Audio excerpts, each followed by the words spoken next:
Live from New York City, it's the Gary Null Show. And now, your host, Gary Null.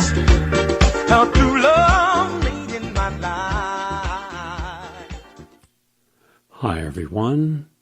I'm Gary Null. Today, an original, in-depth investigative report. One that is timely and very important. If you're concerned about the issues of the day, for example, the hundreds of thousands of people in the New York area, for religious reasons only, are opposed to mandatory vaccination, and yet they have no voice. They have no choice. Their body is not their own, nor their child's. It is the government's. Is that based upon good science and what's in the public interest? No, it is not. It's based upon the politics of joining corporate interest and the government interest. That is fascism, and that's what we have. And how did we get here? How is it playing out in every part of your life, whether you're fully aware of it or not? This is all about the major social media, the platforms they've been given and protected by not being able to be sued. Therefore, they can engage in character assassination, the creation of content, original content, which is biased, which again is against their law, but it doesn't matter. It seems as though they are virtually law to themselves. We're talking about the most powerful, the wealthiest corporation in the world, and then the others that are following suit. Therefore, in our own limited way, we will try to deconstruct their stories to show you why we need congressional oversight, Justice Department investigations, and we, the public, need to stop going to their forums and continuing giving their support when we can select other forums that are not going to be politicized and weaponized for corporate interest. The title of our article today is Wikipedia, Silicon Valley's Cult of Medical Misinformation. It has been legally and scholarly vetted. It is fully referenced and footnoted and is on our site. I suggest that you share it with everyone you can. I suggest you share it with every member of every state legislature, every attorney general at every state, every secretary of state that oversees nonprofits. I suggest you share it with every member of Congress, with your congregations, because it does involve you. This is by Richard Gale and myself. Americans are spending more money on diagnostic tests and surgeries and other medical procedures than ever before. They're consuming more pills and medications. They'll receive more treatments than at any time in U.S. history. Daily, we are inundated with television drug advertisements with the reassuring message that you don't have to fight this battle alone. We're with you. Commercials project images of modern laboratories, medical research, a handsome physician, and sanitized clinics with happy patients, all in order to strengthen your faith that medical science is progressing. We are left with the feeling that the big drug companies are diligently working on our behalf to discover new and promising cures for life-threatening diseases. As pharmaceutical public relations and the mainstream media keep this visual charade burnt into our psyches, the U.S. is spending a minimum of $3.5 trillion on health care. Then, on top of that, there's the citizens and economy's burden of an additional $1.5 trillion lost in work and wages due to illness. That's $5 trillion every year. Approximately 18% of the U.S. gross domestic product. On top of this debt, tens of millions of additional dollars will be spent advertising Big Pharma's message and hundreds of millions lobbying. And herein lies the fundamental problem.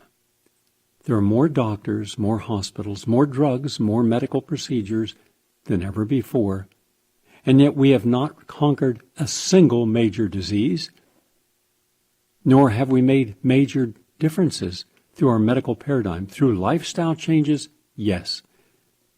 Instead of making efforts to fund disease prevention and educate the public, prevention has been abandoned altogether.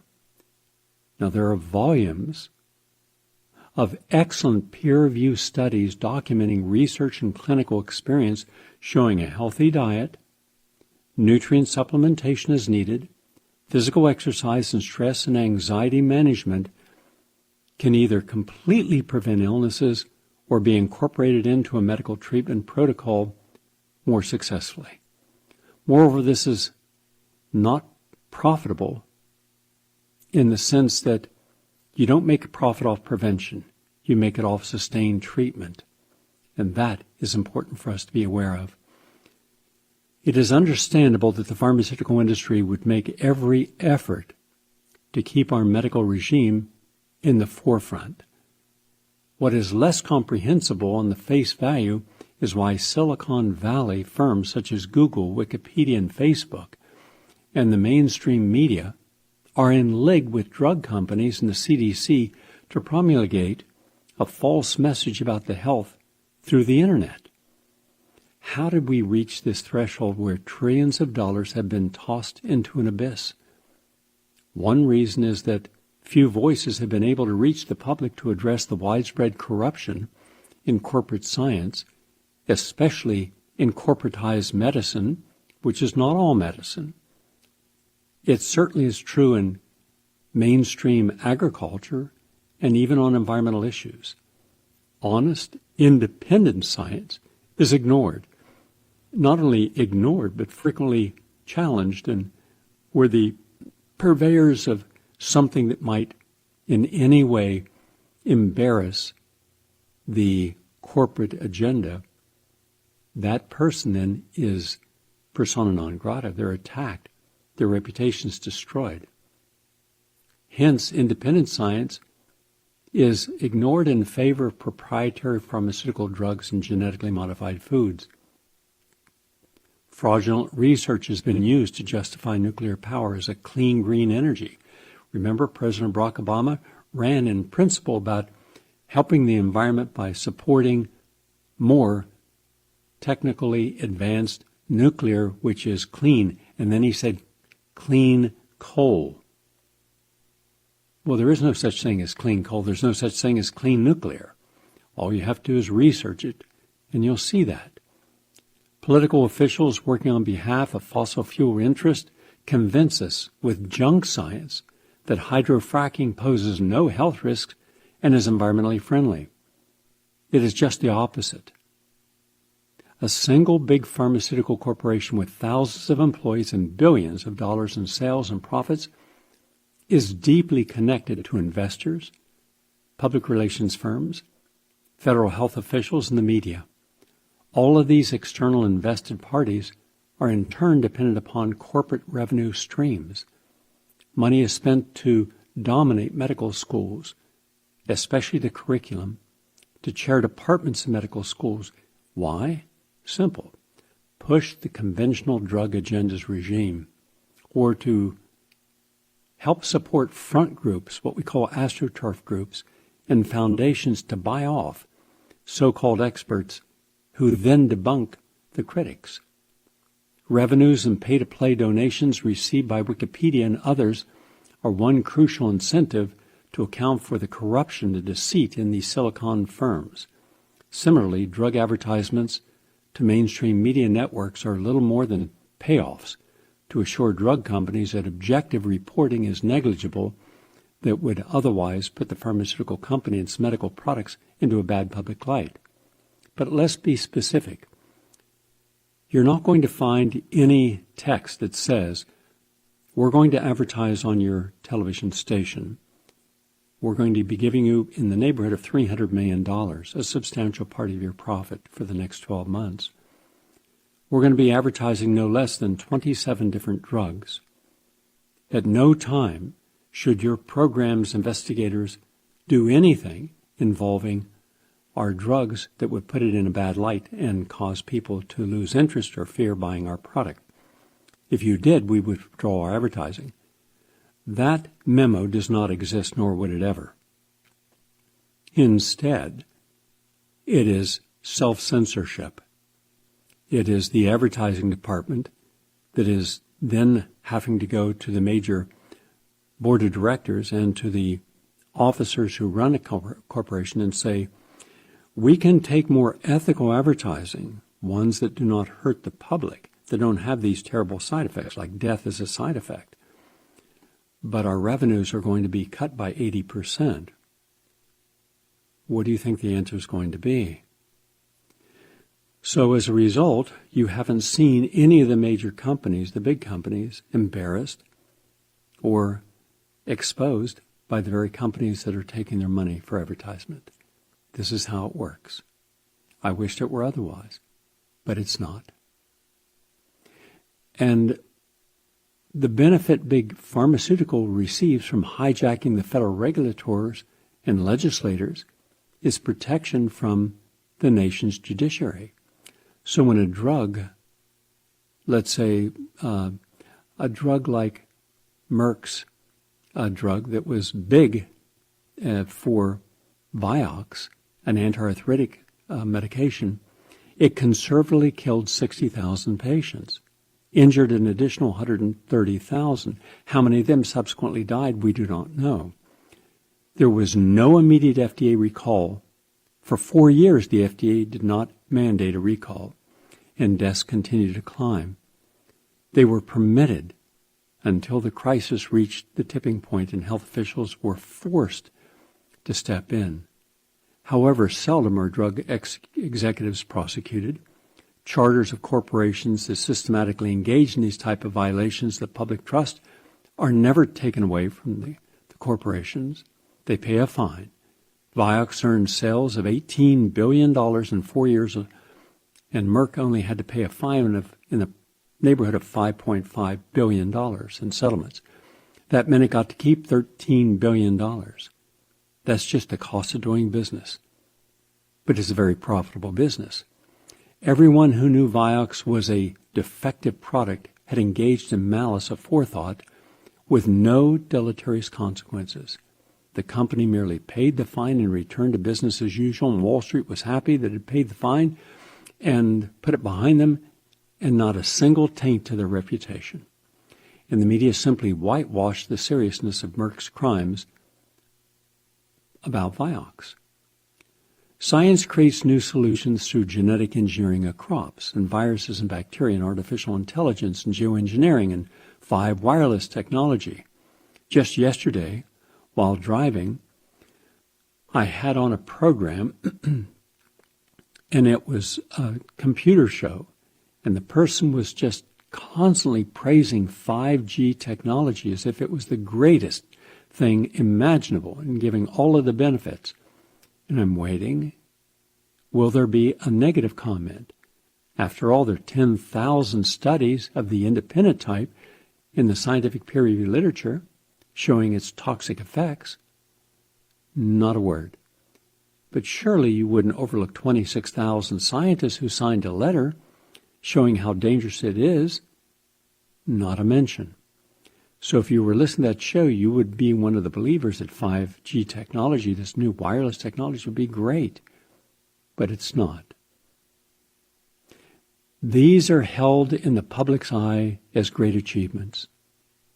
On the other hand, you'll not find Wikipedia nor the mainstream media ever highlighting their flaws and greater risks above advertised benefits. And certainly, private corporations will never leak evidence about their risks and dangers. In the medical field, there are FDA requirements that a drug maker provide all the clinical trial results for a new drug or vaccine. So, for argument's sake, if 20 trials are conducted and only 5 are favorable for getting the product approved, that is all the company is required to provide. The remaining 15 can be kept sealed and hidden as proprietary secrets. But what if in those 15 it showed avoidable deaths at high numbers? Too bad. The tobacco industry did that, and the FDA and the USDA were fully aware, as was the CDC, that in the patents that were controlled by the 7 major tobacco firms, it showed direct evidence of addiction. And yet all 7 heads of the tobacco giants before Congress at the same time said that there was no evidence they were aware of that tobaccos were addictive. They lied. Now, they had to pay I think it was around $220 billion to the state Medicaid agencies, but nobody went to jail. Nobody lost their job. Nobody was disgraced. That's how it works in America. We are also led to believe that if a scientific invention or studies for a new drug appear in the peer-reviewed literature, they have reached a gold standard. Any controversy has been already settled. Consequently, the peer-reviewed paper becomes a scientific law unto itself. However, now it has been confirmed repeatedly that the peer-reviewed journal system is also corrupt.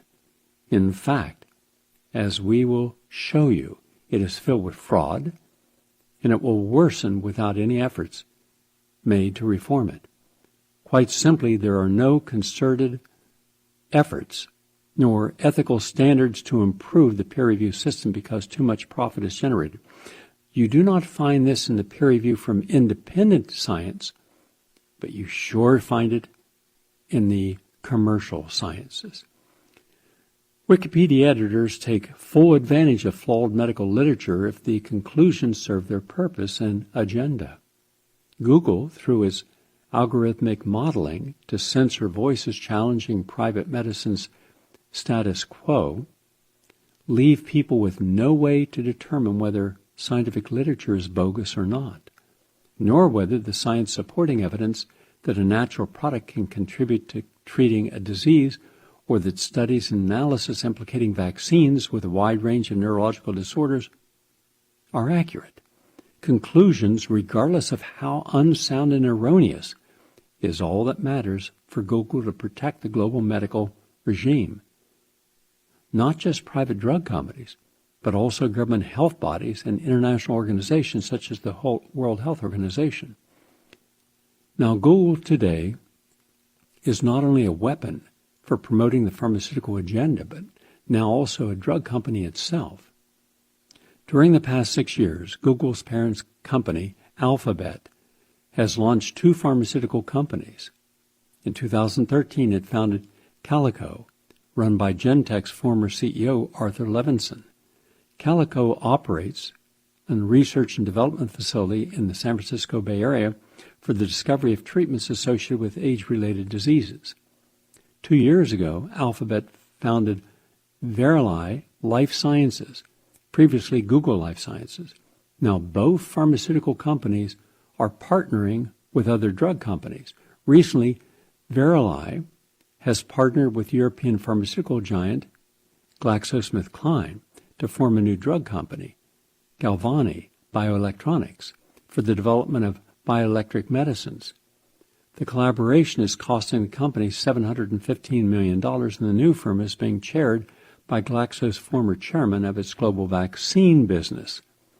So, let's begin to connect the dots. Google now is in the pharmaceutical business. It owns 2 companies. It has unlimited money to put into them. And he puts the head of a vaccine business and former Glaxo chairman in charge. So would you assume that the movement by physicians, scientists, investigators, and parents to show that there are harm and there's lack of efficacy in vaccines, and therefore there should not be any vaccines, mandated or not, until such time that there can be true independent peer-reviewed studies published based upon one group receiving vaccines from a saline solution, purely inert, versus active vaccines. That has never been done.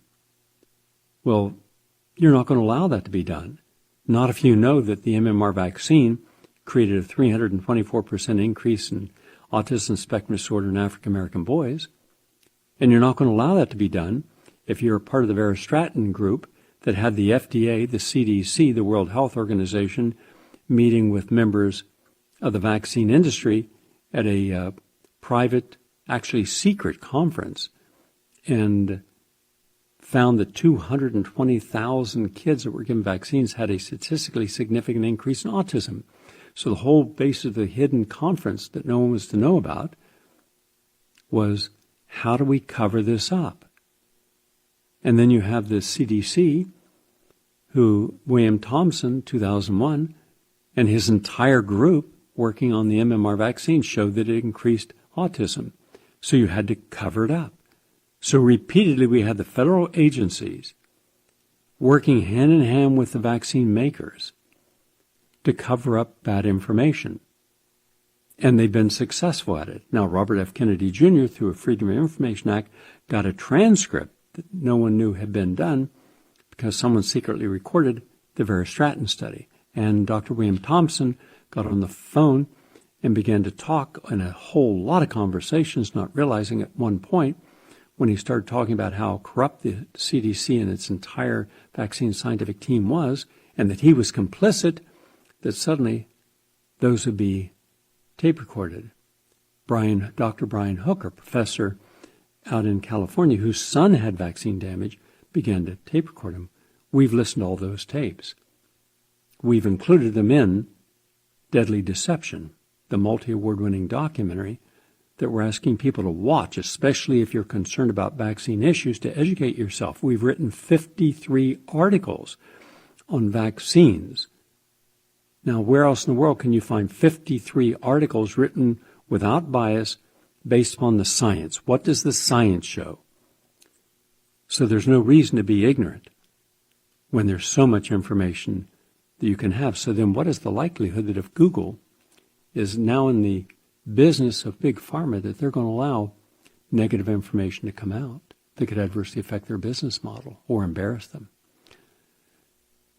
In fact, in January of this year, Google's president of customer solutions, Mary Ellen Coe, joined Merck's board of directors. Formerly at the corporate consulting McKinsey & Company, her role at Google includes overseeing the firm's global advertising for contracted companies. Merck's chairman, Kenneth Frazier, remarked in a press release that Coe, quote, will be a significant asset to Merck, end quote. And Merck is the company that has a long, terrible history. Merck, to me, is no better than Monsanto was with its glyphosate. When you cause the death of tens of thousands of Americans, more Americans were killed by Merck's product than the entirety of the Vietnam War. And you're bragging to go to work for that company? What exactly are you supposed to do, knowing that you are now straddling two worlds, the world of Google and the world of Merck? The conflict of interests are obviously clear. As the world's most advanced search engine, Google has gained control over the Internet's most technologically sophisticated surveillance system and algorithms. Therefore, the company has positioned itself as becoming a potential threat to all of human health. During the past 5 years, the pharmaceutical industry has shown a growing interest in the concept of virtual pharmacies, whereby drug companies can leverage their influence over customers in social media, notably Wikipedia. YouTube and Facebook have become consumers' most utilized resource for gaining knowledge about disease and drugs and health. In a University of Sydney survey, Wikipedia was the first source of choice for gaining information about unfamiliar health topics, even among medical professionals. According to a joint analysis about their emerging trend conducted by the University of Zurich and the big pharma giant Johnson & Johnson, that itself just paid a huge settlement because for 40 years it was shown that it knew its talcum powder was a harm and continued to sell it. Drug companies can use these virtual platforms to tackle the challenge they face on the market and within the medical communities. However, The analysis also recommended that the best strategy is for big pharma to invest heavily in virtual companies and form collaborations. These strategies, laid out 6 years ago, have picked up steam, whereby now companies like Google and Facebook have been absorbed into the pharmaceutical machinery. The dire results of this marriage are already being felt as Wikipedia and other virtual social media have become just another mouthpiece of big pharma. If Google's transformation into a drug company is not disturbing enough, the world's largest open-source site for medical information has become Wikipedia. Moreover, Google and Wikipedia are tied together at the waist. Earlier this year, Google dumped $3.1 million into Wikipedia, which now brings total contributions to $7.5 million during the past decade. Curiously, the announcement of Google's endowment was made at the World Economic Forum at Davos this past January.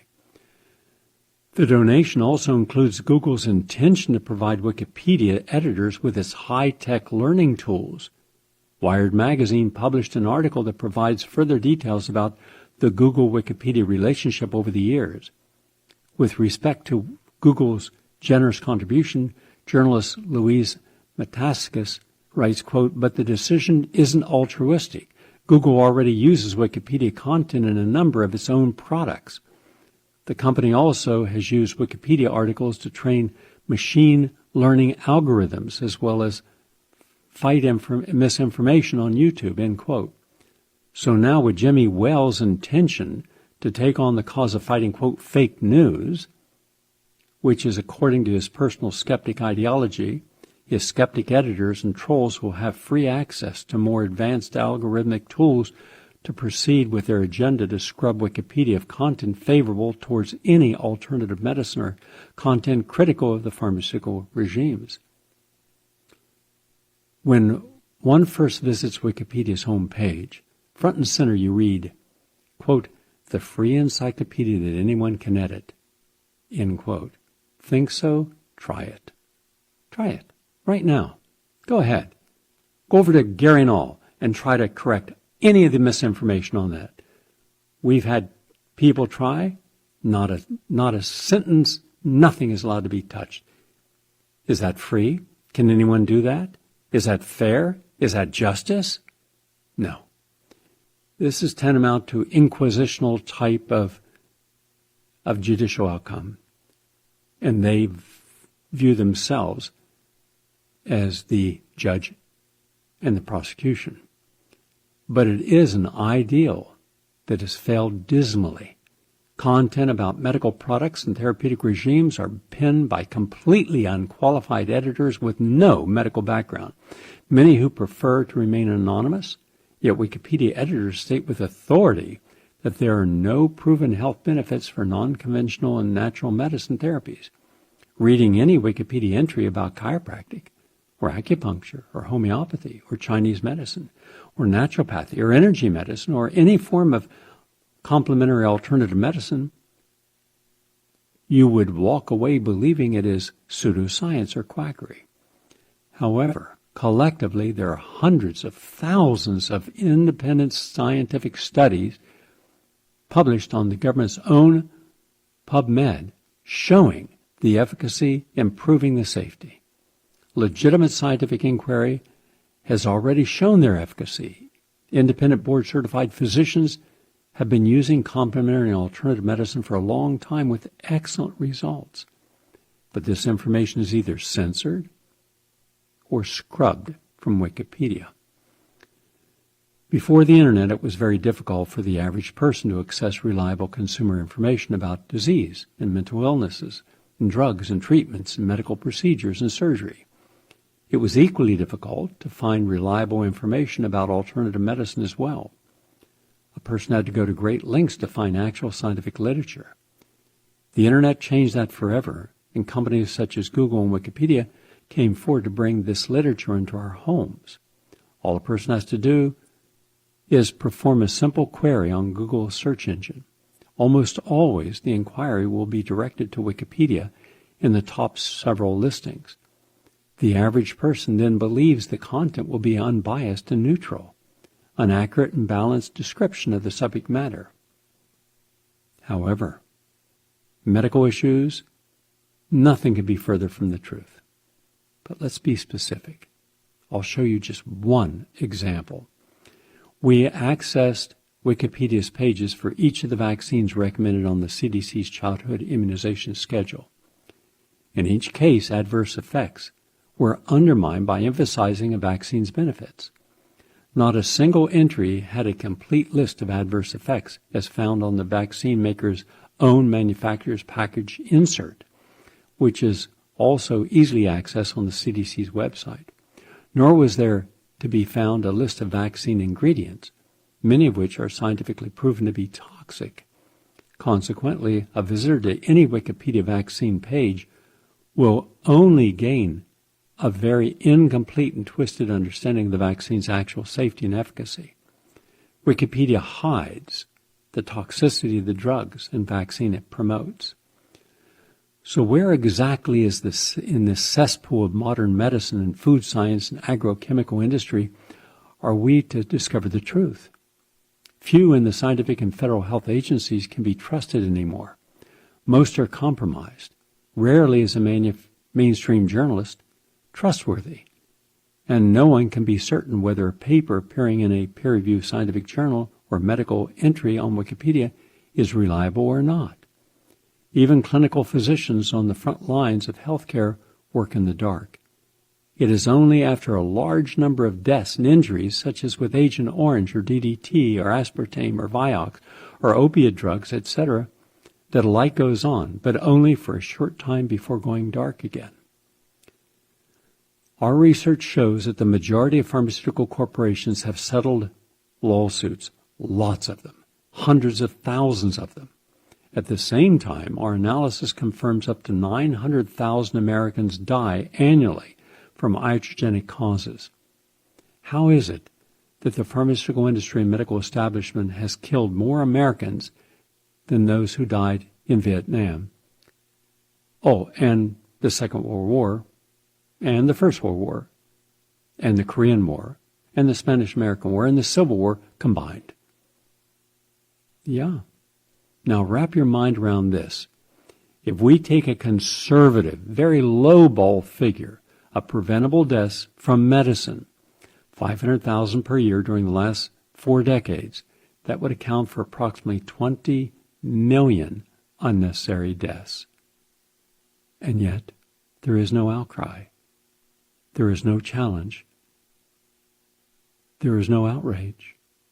There's no demonstrations. There's no committee hearings. None. For 20 million dead Americans who didn't have to die. We can compare iatrogenic, meaning medically induced deaths, for modern medicine with deaths reported due to supplements, which is usually just a few, like 2 or 3 botanicals. Now let's use the most recent one, the Journal of Medical Toxicology. Just last year reported 34 deaths that year from supplements, but those weren't from vitamins and minerals. They were from ephedra, which is illegally used because the FDA banned it in 2003, and a few other herbs that are natural Viagras, and energy drinks, which killed most of those. On the other hand, there were 0 deaths, not a single death, reported from vitamin supplementation. Why don't we hear about that? Nowhere on Wikipedia will you find an accurate accounting of the supplement safety record compared to pharmaceutical drugs. The reason for American medicine turning into the nation's largest and deadliest battlefield is because scientific corruption is legally protected to proceed with impunity. The Surgeon General, the heads of the federal health agencies, drug makers, the insurance industry, medical schools and professional associations, Google and Wikipedia, and the media actually operate as a single voice that the American health system is the best in the world, when surely it is not. It is dead last out of 40 advanced countries. Corporate interests control everything. Modern medicine has morphed into a religious cult that is incapable of self-reflection about its own vulnerabilities and failures. And numerous patients have been played for fools. The fact is that all players in the architecture of our medical system are vulnerable to corruption or influence. Private industry and government know this perfectly. The checks and balances between private and public interest have collapsed. Today, the medical regime is a single entity, omnipotent, all-powerful. All of its parts are consolidated and intertwined into a monolithic behemoth to prevent injury to its bottom line, not to patients. The media and Silicon Valley firms such as Google and Wikipedia and Facebook have been co-opted to serve as the guardians of Big Pharma's culture of corruption. If modern medicine was consistently responsible for positive results, that vastly improving our nation's quality of life, to allowing people to reverse Alzheimer's and Parkinson's and multiple sclerosis, heart disease, cancers, we might be more tolerant of its limitations. However, as corruption or incompetence or ignorance throughout the medical establishment and federal health agencies increases, so has the health of the nation substantially decreased. They are proportional. The nation's health statistics and the annual rise in preventable disease proves our case. The U.S. is the world's most medicated country by far, and yet we rank at the bottom of the pack of developed nations for quality of health. It is also the only nation in the developed world with its average lifespan in decline for 3 straight years. A Consumer Reports survey estimates that 55% of Americans regularly take a prescription drug, and among those, most take 4 drugs on average.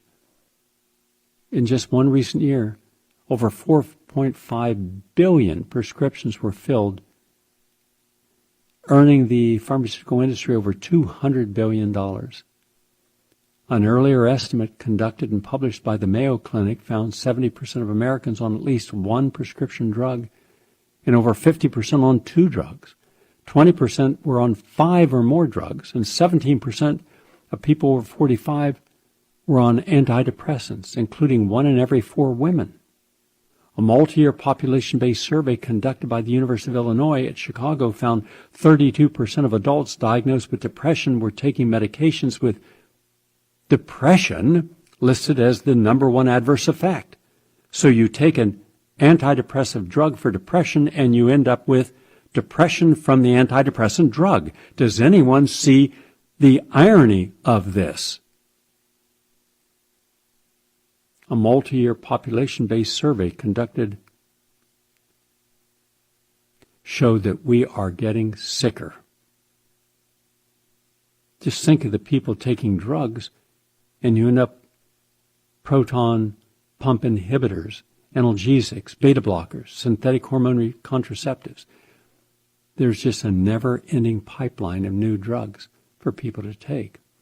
For anyone who cares to take a broad, objective, panoramic view of the illnesses plaguing the American landscape, the situation is shocking. Clearly, it needed to be this way for the pharmaceutical industry. It should not have been this way for everyone's self-interest. I mean, think of it this way. All over the world, we had been, from the 1940s forward, considered a great nation, a good people, the strongest working middle class in the world, ethical, at least the average American, solid, a place where you could go to work every day of your life, your children could go to the same place, and their children and their children. 4 generations working in the same corporate entity, all through a standard of living that allowed them to have no debt and to have all the things that were considered important for a person's standard of living and quality of life. And now none of that exists for the average person. Was it the government that decided to offshore all of those jobs? No. It was the let the free market dictate. And so the free market found it was better to close down those factories in America, keep the brand name, because that's what people were buying, and ship it to China or India or someplace else. Clothing gutted the entire market. We had the largest market in the world for fashion design and making fabrics and making clothes. It's all gone, all but a tiny little fragment. Because why pay a woman $40 an hour to sew dresses in the United States, plus give her health insurance and a clean environment and a stress-free environment to work in, when you can pay 14 cents an hour to have a woman work 18 hours a day in Bangladesh? So this same free market that gutted 30 million jobs with no criticism towards it, but praise because it kept making more profit for its directors and its stockholders. Wall Street loved it. So it was exempt from any critical assumptions of its lack of moral authority. How you made your money was less important than making it. So this same let the market dictate saw the pharmaceutical industry when it had an opportunity to start raising the prices across the board, where hospitals could charge a person that came in with a snake bite, which they had the anti-venom and the ability to help the person save their life, which should cost about $1,000, $165,000. We're just visiting a emergency room just to have someone tell you that you don't need anything was $5,000. Just spending a night in a bed with nothing in a hospital could cost you $2,000. And the number one cause of bankruptcy for more than 20 years was either home foreclosure or medical bills you couldn't pay. That's the free market. That's what happens when you look at the institutionalized treadmill that creates as much harm as good. So we have a dismal state of modern science. There have been prophetic voices in the past who have warned about the future travesties of modern scientific advancement. In his 1924 essay, Icarus, or the Future of Science, the British mathematician and moral philosopher Bertrand Russell wrote, "I am compelled to fear that science will be used to promote the power of dominant groups, rather than to make men happy," and he was right.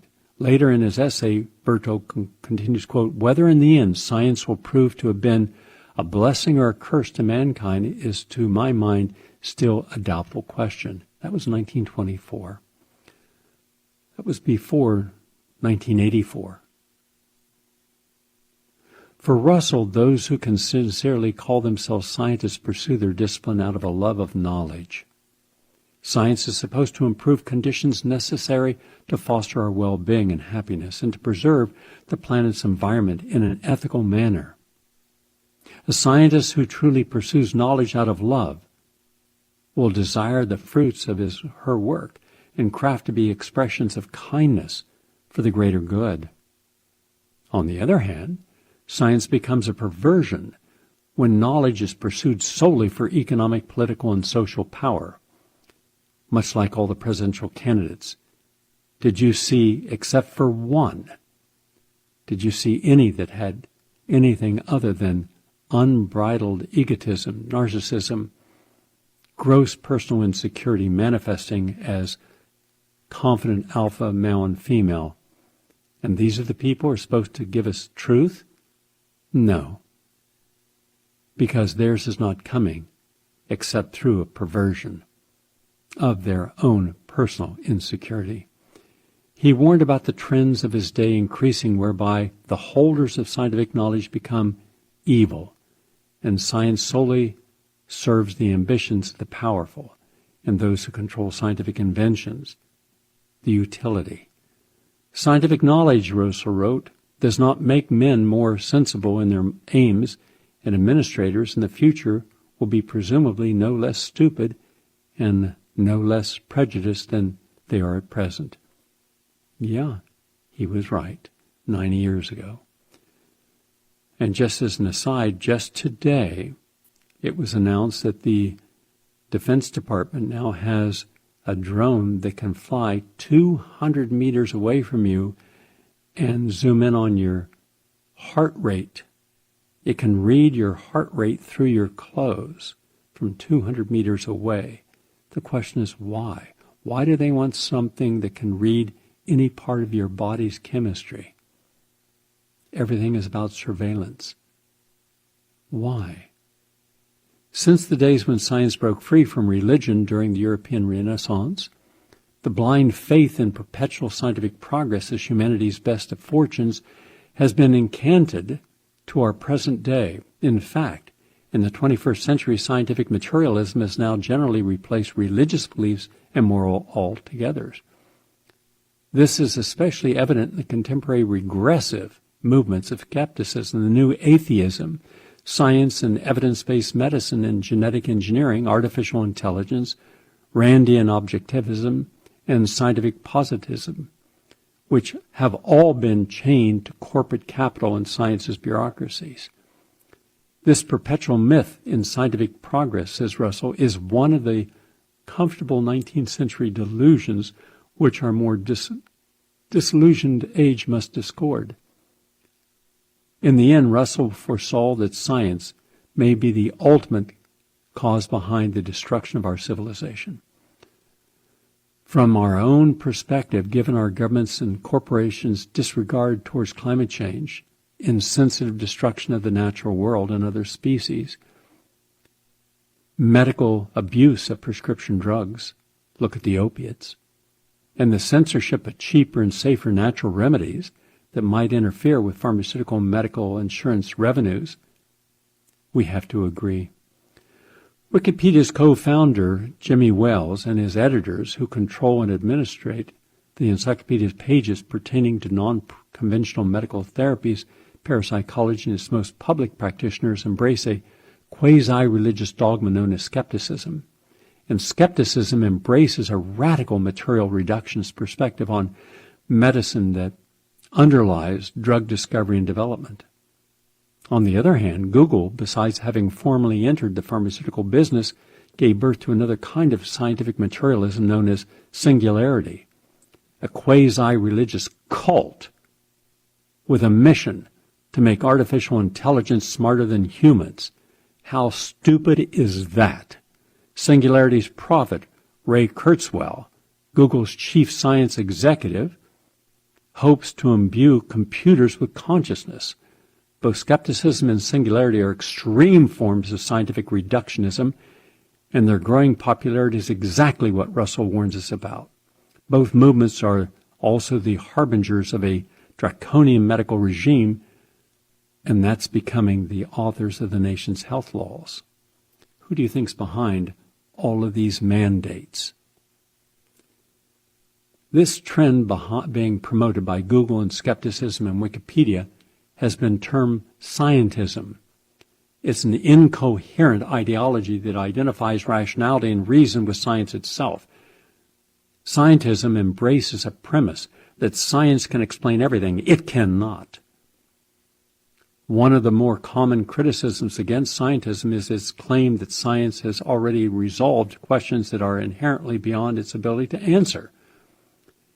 This scientific hubris particularly plagues the biological disciplines such as mental health. They're clueless. Immunology, drug-based conventional medical therapies, they have failed. Neurobiology, genetic etiology of disease, nanomedicine, boy, there's a landmine, and genetic modification of plants for industrial agriculture. What could possibly go wrong? And because of its reliance on the foibles of reason alone, skeptics on Wikipedia more often than not simply dismiss natural medicine outright for being, quote, implausible, possibly to your limited minds, but not to the average person. Why? Because without elaborating further and making an effort to understand the underlying scientific principles behind non-drug therapies. One unrecognized consequence of scientism is that it plays directly into corporate hands to advance its financial interests and commercial control over population. By tossing aside philosophical and ethical considerations over natural scientific discoveries, scientific truths stand alone They become sterile, amoral tools that have been weaponized for corporate profit. This is most evident in the pharmaceutical industry that pushes questionably ineffective and unsafe drugs to treat physical and mental disorders, or the agrochemical corporations poisoning the public with carcinogenic pesticides and environmental and damaging genetically modified crops. The state of modern American medicine was accurately summarized in April 2018 when Goldman Sachs released its financial projection report called The Genome Revolution to biotechnology companies. The report doesn't hesitate to state clearly that for future investment, corporate profits far outweigh the curing of disease. Goldman Sachs is one of Wall Street's largest investors in high-growth technologies, particularly pharmaceuticals and medical devices and healthcare services. The report presents a frightening question. Quote, this is from their report, Goldman Sachs. Is curing patients a sustainable business model? Let me repeat that in case you think this is a trick. It's not. Is curing patients a sustainable business model? End quote. Even from those hardened proponents of natural medicine and opponents of big pharma, there are times when a drug developer hits the nail correctly, such as the case of Gilead Sciences drugs Harvoni and Epclusa, which have achieved over a 90% cure rate for hepatitis C. This is an extraordinary cure rate. But for Goldman, this is a bad sign for investors and shareholders. The drug's success has successfully drained the pool of patients requiring treatment. At their peak in 2015, the drugs earned $12.5 billion. 3 years later, is expected to turn a $4 billion profit. The revenues will continue to decline.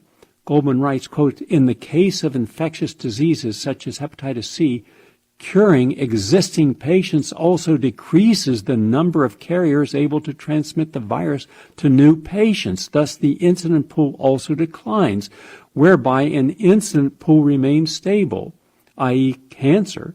The potential for a cure poses less risk to the sustainability of a franchise, end quote. Wow. Goldman's report confirms an observation that we have been making for years. That is, modern medicine is no longer about treating disease. Rather, it is about managing illness in order to keep patients on drugs for life. How did this trend of an amoral medical philosophy and a betrayal of Hippocratic principles come about, since billions of dollars are spent annually to discover cures for disease? Ronald Reagan, the first deregulator-in-chief, opened a pathway for private interests to gain greater control over the sciences. It was also during the Reagan era that pharmaceutical firms infiltrated the halls of federal government. Through concerted lobbying and persuasion, Reagan signed the 1986 National Childhood Vaccine Injury Act to protect not the public, not those damaged from vaccine, but vaccine makers from financial liability due to vaccines' adverse effects. Before this bill, only a few firms continued to manufacture vaccines. The financial risks and compensation burden from vaccine injuries was too high for most drug companies. Reagan is therefore credited with launching the current vaccine boom, estimated to be worth about $60 billion this year, with no legal liability placed upon companies for pushing unsafe and minimally effective products. This trend entered hyperdrive disorder under President Clinton, who perceived himself as the first biotech president and invented more corporate executives with conflicts of interest into his administration than any previous president.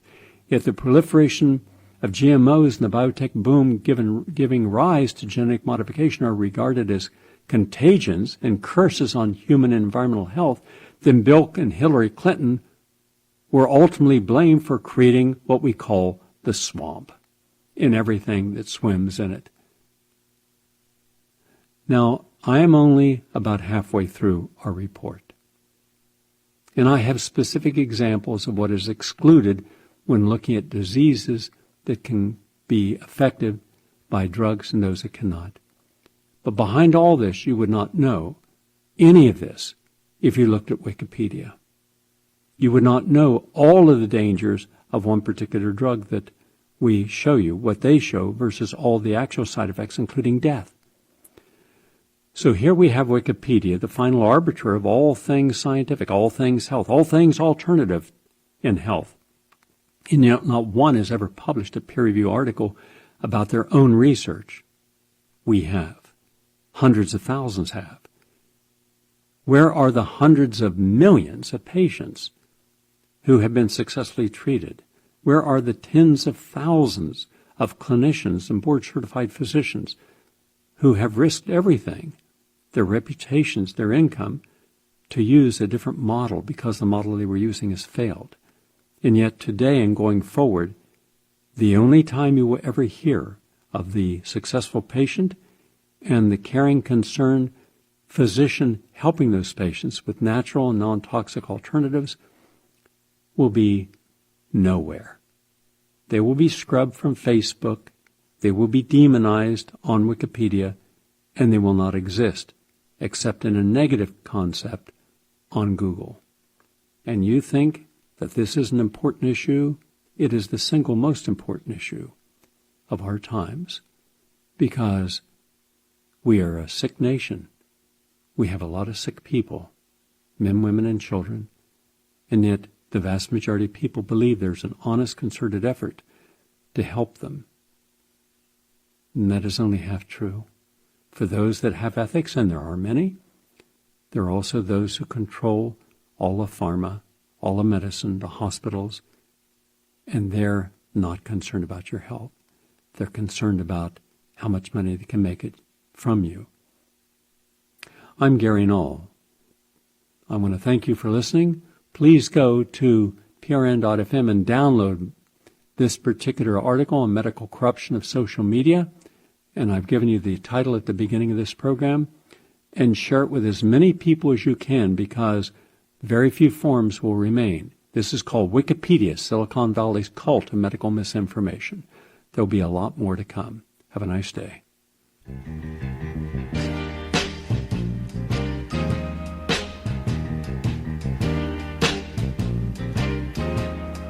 My baby loves me. Oh, yeah. My baby needs me.